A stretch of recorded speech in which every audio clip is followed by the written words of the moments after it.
British Prime Minister Boris Johnson is wholeheartedly promising 1 million booster vaccinations daily in the UK.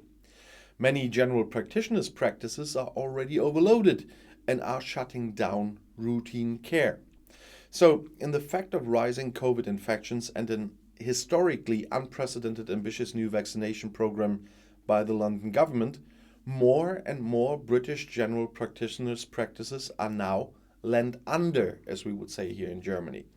General practitioners report that they can often no longer cope with the onslaught with a vast number of patients. More and more primary doctor practices are now reducing their range of services.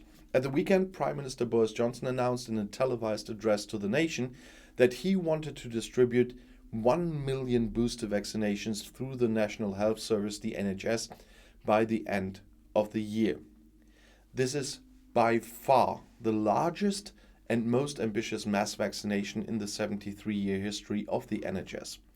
The 7-day incidence on Tuesday in the UK was 528. In Germany, by the way, was 375. The number of new corona infections was last around 54,000. Around 21 million British people have currently received their booster vaccination. In December, however, never more than 500,000 patients per day received a vaccination. Most of the time, there are even significantly fewer vaccines per day. Hence the concern of the medical profession. Some doctors describe the goal set by Johnson as unrealistic. A quick survey by the German magazine Ärztezeitung in British general practitioners' practices and clinics showed that primary and specialist doctors are increasingly no longer offering certain routine examinations and other services because the capacities are insufficient. The mass vaccinations of the past few months and now the new booster program leave us no time to do much else, said a London doctor. Her practice is now open 6 days a week. Long queues formed again at the beginning of the week in front of the vaccination centres in London. At lunchtime, more than 200 patients were queuing in front of St. Thomas Hospital in Lambeth. The waiting time was just under 2 hours.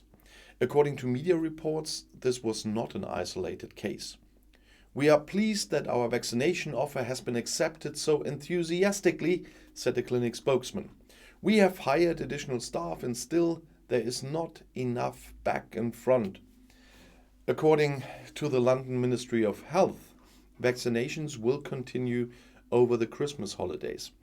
Hundreds of vaccination centres are set to be open for 12 hours or longer every day on Christmas Eve and Boxing Day.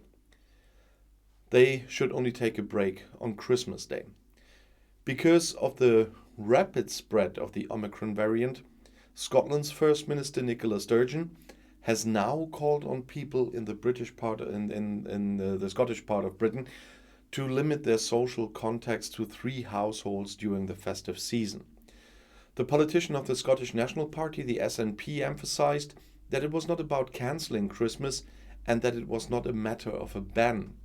In view of an exponential increase in infections with the Omicron variant of the coronavirus, it is reasonable to keep celebrations as small as possible. So far, 296 confirmed cases of Omicron infections have been recorded in Scotland. 2 people infected with the variant need hospital treatment there. And I'll see you in my next video. Bis gleich.